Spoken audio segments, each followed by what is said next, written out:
Oi galera, e aí, como vocês estão? Eu me chamo Mônica, eu trabalho no Sequoia como educadora social e hoje nós vamos fazer atividades relacionadas à festa junina.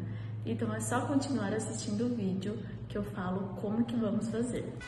Bom pessoal, para essa atividade nós vamos precisar de guache, canetinha, um lápis, borracha, pincel e uma folha branca.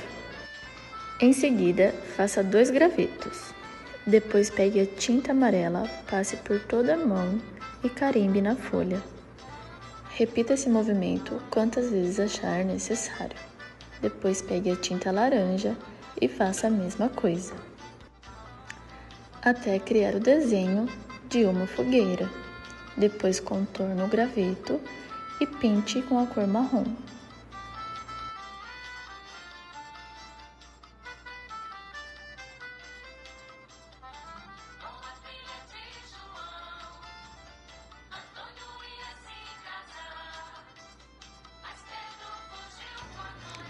E esse foi o nosso resultado da nossa fogueira.